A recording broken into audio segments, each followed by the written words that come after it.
Hello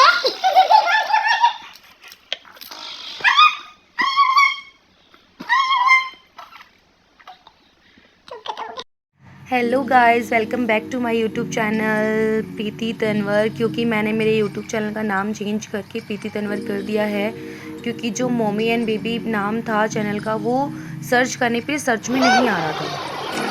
good morning, good morning, good morning. और अभी मैं फिर से स्टेशन पे आ चुकी हूँ, क्योंकि मैंने मेरे पिछले व्लॉग में आप सबको बोला था कि मैं आपको अधिकतर रेलवे स्टेशन पे ही दिखाई दूँगी। तो मैं फिर स्टेशन पे आ गई हूँ और मैं कहाँ जा रही हूँ ये मैं आपको नहीं बताऊँगी। ये भी आपको वीडियो देखते देखते पता चल जाएगा, लेकिन मैं अभी आपको नहीं बताऊँगी। सुबह सुबह इतनी ज़्यादा सर्दी हो रखी थी, बहुत तेज़ हवा चल रही थी और अब हम सिद्ध को लेके कहीं जा रही हैं। हमारी ट्रेन आ गई है और हम ट्रेन में बैठ गई हैं और सिद्ध की शैतानियाँ शुरू हो। जो हमारी टिकट थी वो स्लीपर में side lower and side upper थी, क्योंकि सिद्ध साथ में था तो इसके साथ में ट्रैवल करना ईजी हो जाता है। कम्बल वगैरह थी साथ में और सर्दी भी ज़्यादा थी तो इसको ढककर आराम से बैठे हुए थे।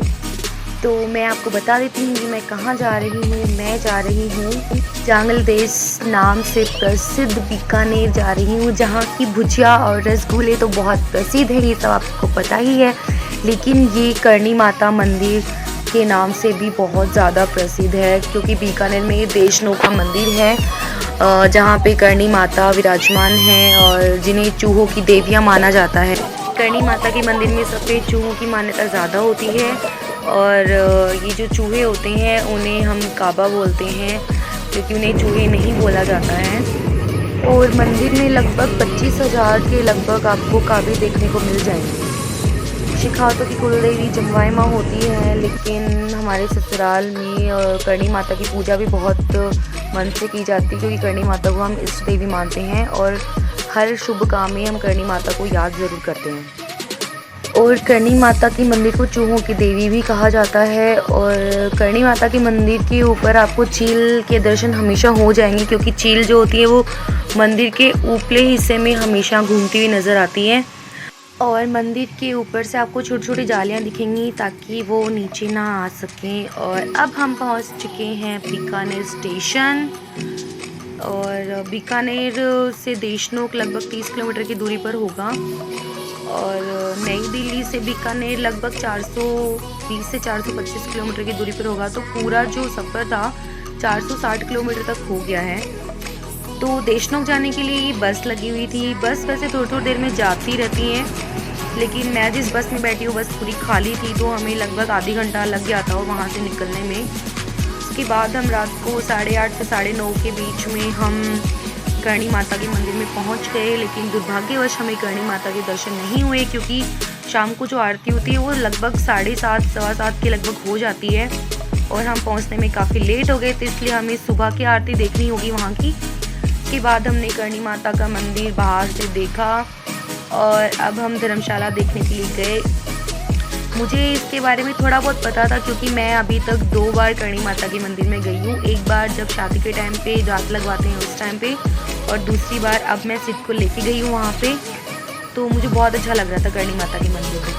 सर्दी बहुत ज़्यादा थी। उसके बाद हमने पास में ही धर्मशाला देखी, वहाँ पे हम रुके, सिद्ध को दूध वगैरह पिलाया और फिर हम रात को 12 बजे से पहले हम करणी माता के मंदिर के बाहर आ गए। करणी माता का मंदिर बाहर से बहुत अच्छी तरह से सजाया हुआ था और वहाँ श्रद्धालुओं की इतनी ज़्यादा भीड़ लगी हुई थी, क्योंकि सबको अपने नए साल की शुरुआत करणी माता से या कुछ अच्छा काम करके ही करनी होती है। और मैं तो ये मानूंगी कि जो बीकानेर में रहते हैं उनके लिए इससे अच्छी शुरुआत क्या होगी कि वो बीकानेर में रह के करणी माता के दर्शन करें और नए वर्ष की शुरुआत अच्छे काम से करें। इसीलिए मैं भी सिद्ध को हम दर्शन करवाने के लिए गए थे कि पिछले साल में चाहे कुछ अच्छा हुआ हो नहीं हुआ हो, लेकिन अब हम नए साल की शुरुआत करणी माता के दर्शन से करेंगे, ताकि आने वाले हर एक दिन की शुरुआत अच्छे से हो। और इसके बाद में इन्होंने सिद्ध को धोक लगवाई और सिद्ध कुछ अनकंफर्टेबल सा हो रहा था, क्योंकि वहाँ पे जो श्रद्धालु थे करणी माता की जय जयकार कर रहे थे, पुकार लगा रहे थे, तो इतने लोगों की आवाज़ एक साथ सुन के ना सिद्ध थोड़ा सा अनकंफर्टेबल हो रहा था, उसको अच्छा नहीं लग रहा था, इसलिए वो रो रहा था।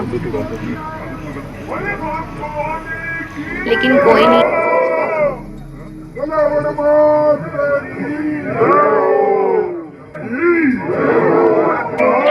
Happy new year all of you.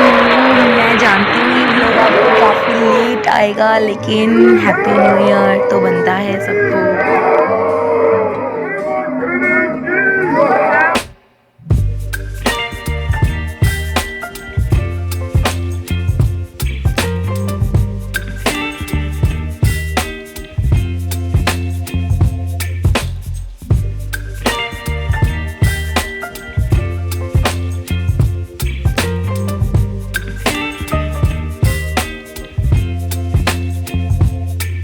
Baby, you give me ice and fire. You're giving me wind and rain. You're some kind of butterfly. Baby, you give me midnight. You whip up my appetite. Don't leave me here high and dry. Oh, well, I don't wanna jinx it, baby. And twist myself at the spine. Don't wanna overthink it, baby. It's just twist your body and mine. Baby, you give me ice and fire. You're giving me wind and rain. You're some kind of butterfly. Baby, you give me midnight. You whip up my appetite. Don't leave me here high and dry. Oh, but I don't wanna jinx it, baby. Let's not get ahead of my time. Oh, but I don't wanna miss you, baby. So I stand up and speak just my mind. Oh,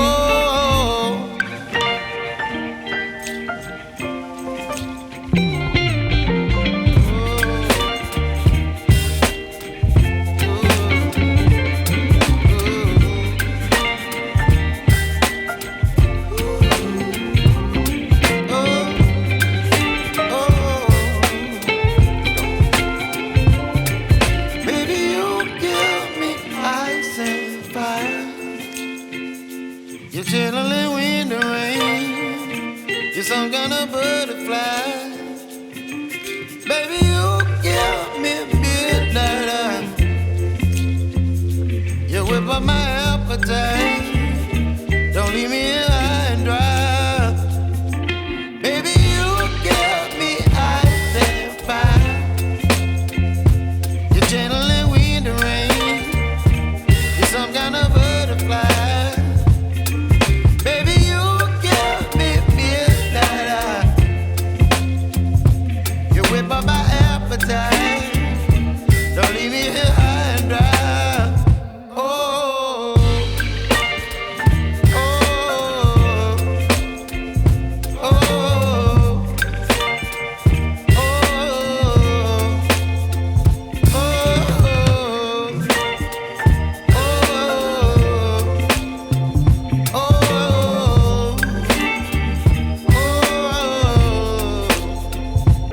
और अब हम उस मंदिर में पहुंच गए हैं।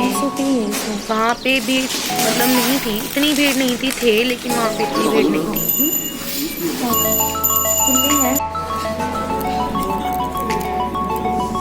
देखो यहाँ से अपन वो चावल कुछ ढूंढ रहे थे ना, वही ना। यहाँ पे भी काबू के दर्शन हुए। तो इतने मंदिर इतने काबे नहीं थे जितने हमेशा होते हैं, सर्दी की वजह से वो सब छुपे हुए थे। मतलब देख के सब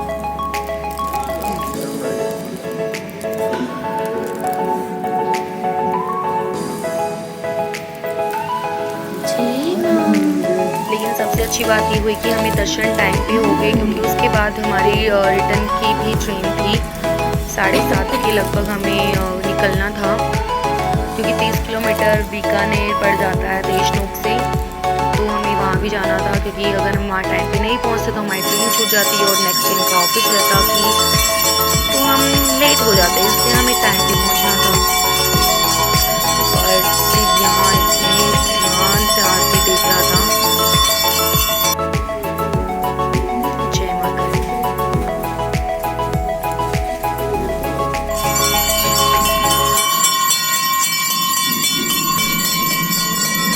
के बाद हम घर पहुंच गए और सिड ने खाया pizza. Thank you for watching my vlog.